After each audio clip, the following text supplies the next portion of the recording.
Bonjour, bienvenue dans la série Science or Not Science, où nous allons parler maintenant du polymorphisme mathématique en physique. Alors, au départ, il faut surtout écarter une vue dite platonicienne de la physique, où le physicien serait simplement une espèce de cryptographe qui décrypterait la nature, donc qui essaierait d'analyser l'harmonie cachée derrière les choses, comme l'a dit Poincaré, et qui ne rechercherait que des relations mathématiques qui sont le soubassement des faits expérimentaux. Il ne faut pas voir le rapport de constitution comme une égalité entre des concepts physiques et des relations mathématiques absolues qui seraient une vérité profonde. En effet, on constate qu'il y a toujours plusieurs formulations mathématiques possibles, ou plusieurs formalismes mathématiques possibles, que ceci soit pour des concepts, pour des lois ou pour des théories entières. Prenons un exemple, le mouvement rectiligne uniforme. Celui-ci peut être vu de manière géométrique. La distance parcourue en fonction du temps, le mouvement rectiligne uniforme étant alors dans un graphique sous forme d'une droite. Cette représentation géométrique, facile dans ce cas, était celle de Galilée. On peut aussi le voir comme une relation fonctionnelle. La quantité distance parcourue est une fonction de la quantité temps, ou sous forme différentielle.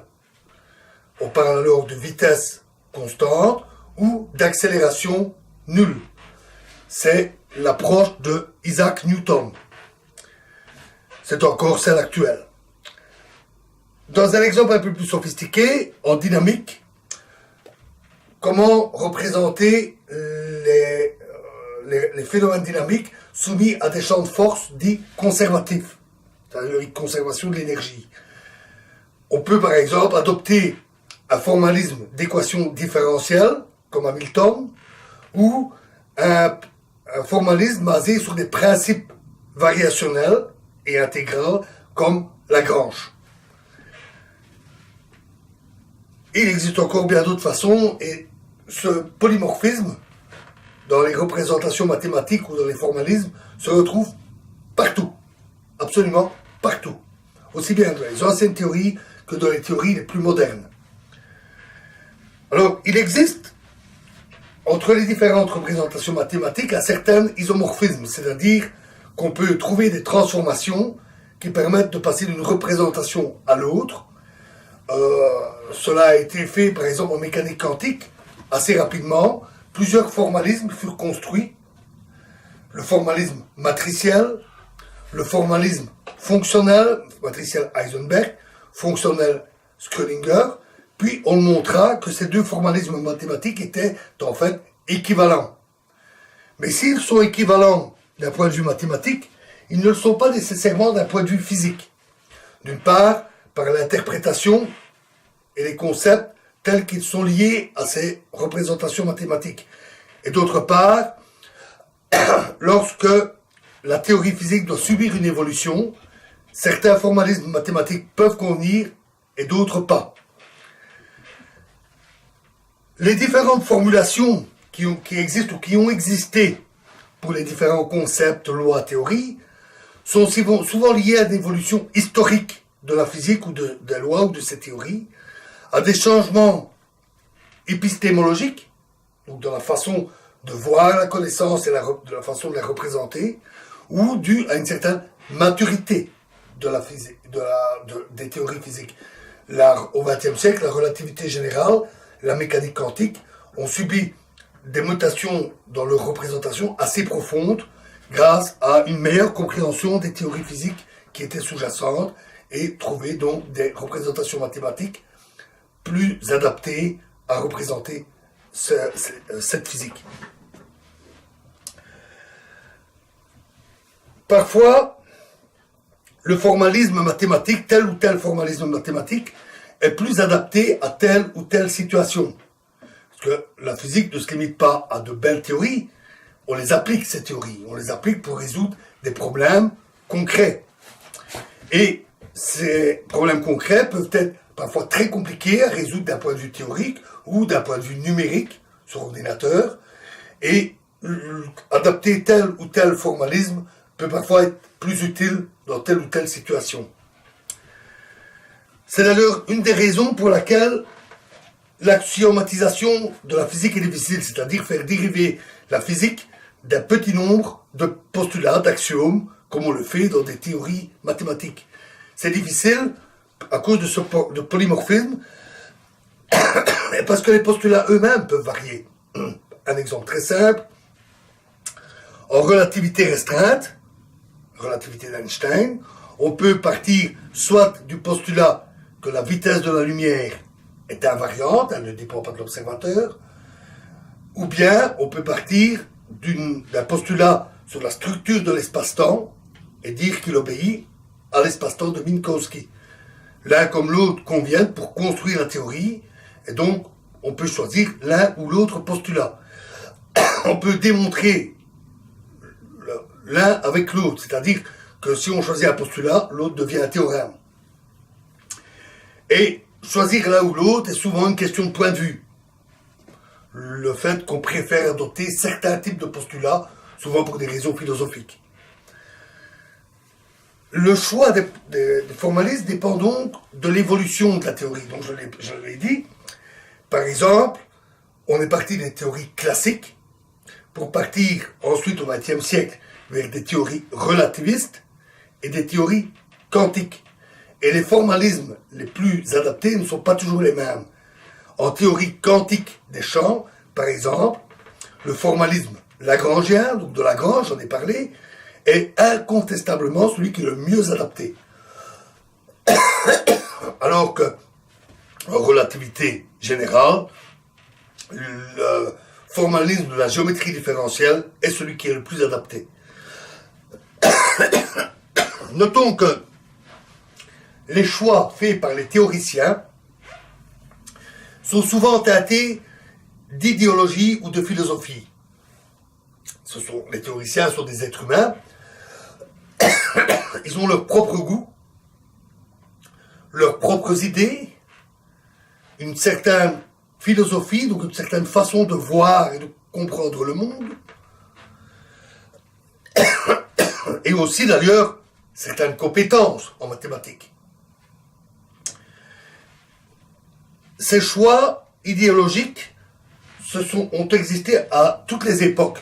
Par exemple, un exemple ancien bien connu est celui des forces. Les forces, introduites par Newton dans sa théorie pour les forces mécaniques, les forces de gravitation. Certains, comme Maupertuis et ensuite Hamilton et Lagrange, trouvaient que ce concept de force était abstrait, une construction mathématique n'ayant pas de réalité physique. C'est sur cette base qu'ils construisent la mécanique dite analytique, très puissante d'ailleurs. Mais le concept de force a aussi son utilité dans bien des applications. Et on peut le mesurer, on peut mesurer des forces avec un dynamomètre. Donc, actuellement, ce concept de force réelle ou pas réelle est quelque peu dépassé, puisque la philosophie de la méthode scientifique, c'est de dire on a des grandeurs mesurables et on les met en équation. Et la notion de réalité, c'est plus un concept philosophique qu'un concept scientifique. Malgré tout, ces choix et ces idéologies vis-à-vis de certains formalismes continuent à exister. C'est inévitable. Et on peut même citer Einstein. Celui-ci avait une nette préférence pour les formalismes de type géométrique, un peu comme Galilée, sauf que, bien entendu, ça avait fortement évolué, c'était devenu beaucoup plus élaboré. Cette façon géométrique de voir le monde, incontestablement, lui a permis de trouver la relativité générale. Cette théorie aurait sans doute été extrêmement difficile à découvrir sans une vue géométrique de la physique. Par contre, la mécanique quantique est beaucoup plus difficile à décrire avec ce type de formalisme. Il ne convient pratiquement pas. Il vaut mieux des formalismes basés sur le calcul matriciel ou sur les équations ou dérivées partielles. Et les espaces de Hilbert, mais ce n'est pas des structures géométriques comme on en a l'habitude dans l'espace ordinaire ou l'espace-temps. Si Einstein est un des fondateurs de la mécanique quantique par son étude de l'effet photoélectrique et pour avoir découvert des effets importants comme l'émission stimulée qui a été à la base de la conception du laser, malgré tout, Einstein, la mécanique quantique, on ne peut pas dire que c'était sa tasse de thé. Et sa façon de voir les choses géométriques, alors que la mécanique quantique ne l'est pas, ajouté aux conceptions philosophiques très différentes de Bohr et Heisenberg, les fondateurs de la mécanique quantique, ça ne pouvait qu'engendrer un clash entre eux. Ils ne pouvaient pas en être autrement. Einstein ne pouvait qu'être en désaccord avec Bohr et Heisenberg. Et lors des conférences de Solvay, cela s'est traduit par des affrontements, on va dire, verbaux, mais avec des échanges savoureux, comme Bohr présentant sa conception, et Einstein lui lâchant une phrase comme « Mais croyez-vous, Bohr, que la Lune n'est pas là si personne ne la regarde ?» Et un peu plus tard, Einstein, à propos du hasard quantique, Einstein dit « Dieu ne joue pas au dé avec la physique. » Et Bohr lui répondit « Qui êtes-vous, Einstein, pour dire à Dieu ce qu'il doit faire ?» Bon, ça reste de l'anecdote, mais ça montre bien l'opposition philosophique entre les deux personnes, non pas parce que ils avaient des bonnes ou des mauvaises manières de voir les choses, mais ils avaient leur manière de voir les choses. Donc, essayer de surmonter ça, c'est important, mais c'est difficile. On a forcément ses goûts, ses idées. Si on essaie de comprendre la physique, il faut être conscient de cette difficulté. Donc, ce qu'on essaie de faire, nous, ici, dans cette vidéo, c'est de comprendre la science, de comprendre la physique. Et donc, on doit dépasser ça et reconnaître ces difficultés idéologiques. Voilà, nous continuerons cette analyse sur la plurivalence des mathématiques en physique dans la prochaine vidéo. Je vous remercie.